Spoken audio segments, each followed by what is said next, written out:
इंदौर के देवी अहिल्याबाई होलकर एयरपोर्ट के विस्तार को लेकर पूर्व लोकसभा स्पीकर सुमित्रा महाजन ने मुख्यमंत्री डॉक्टर मोहन यादव को पत्र लिखा है। उन्होंने एयरपोर्ट के विस्तार के लिए सरकार से जमीन देने की मांग की है।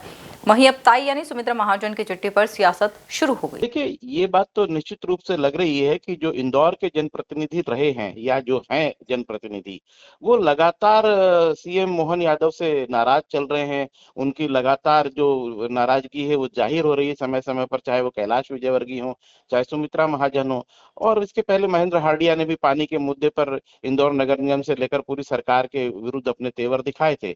मैं समझता हूँ कि ये जो भारतीय जनता पार्टी की सरकार है, इसमें वर्चस्व को लेकर जो जंग छिड़ रही है, जो इंदौर के ऊपर उज्जैन को महत्व दिया जा रहा है उसको लेकर जो बातें चल रही हैं, और जो महत्वाकांक्षाओं का टकराव है उसको लेकर ये सब बातें आ रही हैं। और जब इंदौर का एयरपोर्ट पहले से ही इतना विकसित है और लगातार पहली बार उसको अंतर्राष्ट्रीय हवाई अड्डे का दर्जा मिला था मध्य प्रदेश के किसी एयरपोर्ट को, तो उसकी उपेक्षा क्यों की जा रही है? मैं समझता हूँ कि ताई ने अगर इंदौर के हित में कोई मांग उठाई है तो उस पर विचार करना चाहिए, लेकिन ये भी देखना चाहिए कि इस प्रकार से सार्वजनिक रूप से प्रदर्शित करने की आवश्यकता ताई को क्यों पड़ी। बिल्कुल, ये तो साफ प्रतीत हो रहा है। इसके पहले भी हमने देखा कि जब भी यहाँ का विकसित करने के लिए जो प्राधिकरण बना, उसका नाम उज्जैन इंदौर प्राधिकरण पड़ा, जबकि होना ये चाहिए था कि इंदौर सबसे बड़ा शहर था मध्य प्रदेश का, तो इंदौर के नाम से उसका नाम होना चाहिए था। तो अगर मुख्यमंत्री मोहन यादव उज्जैन से आते हैं तो इसका मतलब वो केवल उज्जैन के मुख्यमंत्री नहीं है, वो मध्य प्रदेश के मुख्यमंत्री हैं। और मध्य प्रदेश के सबसे बड़े शहर को इस प्रकार से नेग्लेक्ट करना निश्चित रूप से हर एक इंदौर वासी को, हर एक प्रदेशवासी को अच्छा नहीं लग रहा है इस बारे में। ये बिल्कुल निश्चित रूप से लग रहा है कि अगर इस प्रकार से अगर टकराव चलता रहा नेताओं के बीच में और जो नीति निर्धारक है मध्य प्रदेश के, तो मध्य प्रदेश का विकास कहीं ना कहीं अवरुद्ध होगा। ये बात तो बिल्कुल साफ प्रतीत हो रही है। क्यों नहीं है? कांग्रेस तो समय समय पर मांग उठाती रही है। आपने देखा कि इसके पहले भी जब उज्जैन के नाम पर इस पूरे प्राधिकरण का नाम रखा गया, तब जीतू पटवारी जी ने उसका विरोध किया। तो कांग्रेस के ऊपर तो लगातार ये आरोप लगाना मैं समझता हूँ बिल्कुल उचित नहीं है। ये बात आप मान लीजिए कि कांग्रेस के आरोपों को भारतीय जनता पार्टी के नेताओं का भी समर्थन मिल रहा है। इससे साफ जाहिर है कि ये सरकार पूरी तरह से फेल हो रही है। कांग्रेस को श्वेत दूध में भी मक्खी और मच्छर नजर आते हैं।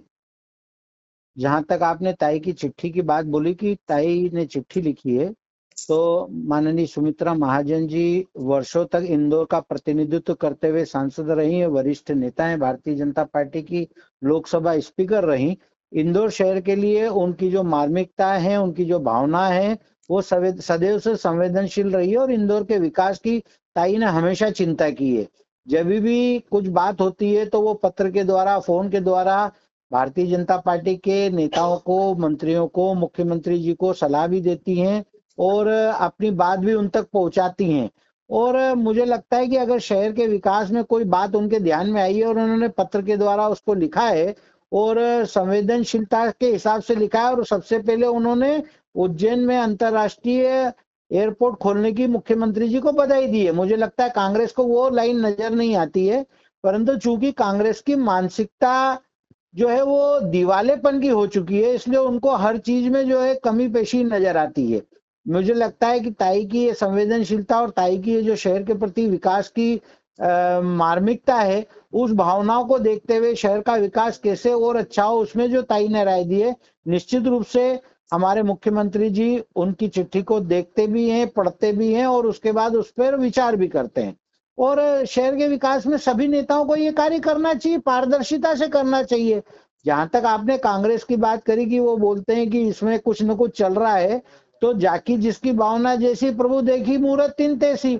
उनके यहाँ कांग्रेस में हमने देखा कि कितने गुटबाजी में कांग्रेस बढ़ चुकी है। दिग्विजय सिंह जी की कांग्रेस अलग है, जीतू पटवारी की अलग है, उमर सिंगार जी की अलग है, अजय सिंह जी की अलग है, अरुण यादव जी की अलग है, राहुल सिंह जी की अलग है। ऐसी विभिन्न कांग्रेसों में बट गई है कांग्रेस, और वो अपने अस्तित्व की लड़ाई लड़ रहे हैं। वो कांग्रेस की लड़ाई नहीं लड़ रहे हैं। अभी तो उनको आत्मचिंतन की जरूरत है, आत्मविश्लेषण की जरूरत है, परंतु वो केवल आरोप लगाने से बाज नहीं आते हैं, चूकते नहीं है। और यही इसका परिणाम ये है कि इंदौर की जनता ने, मध्य प्रदेश की जनता ने पूरी कांग्रेस को घर बिठा रखा है। और भारतीय जनता पार्टी विकास के मुद्दे पर बात करती है, पत्र व्यवहार भी करती है, आपस में चर्चा भी करती है, परिचर्चा भी करती है। इसलिए इंदौर के विकास की चिंता को भी इंदौर की जनता देखती है और इसलिए सदैव से भारतीय जनता पार्टी के फेवर में उनको आशीर्वाद देने के लिए हमेशा तत्पर रहती है। इसलिए भारतीय जनता पार्टी की सरकारें बनती भी है। आप देखिए नगर से लेकर केंद्र तक ट्रिपल इंजन की सरकार चल रही है। जिस प्रकार का विकास माननीय प्रधानमंत्री नरेंद्र मोदी जी के नेतृत्व में हो रहा है, हमारे प्रदेश में डॉक्टर मोहन यादव जी के नेतृत्व में हो रहा है, वो अभूतपूर्व है। मुझे लगता है कांग्रेस जो है उसको सहन नहीं कर पा रही है, उसको पेट में मरोड़ उठते हैं और उसी का परिणाम है वो केवल इस प्रकार की बातें करके मीडिया में छाना या कंफ्यूज करना, उस टाइप की जो है उनकी धारणा बनाने का काम कांग्रेस करती है। परंतु जनता बहुत समझदार है, कांग्रेस को अच्छी तरह उनके चाल चरित्र चेहरे को अच्छी तरह जानती है।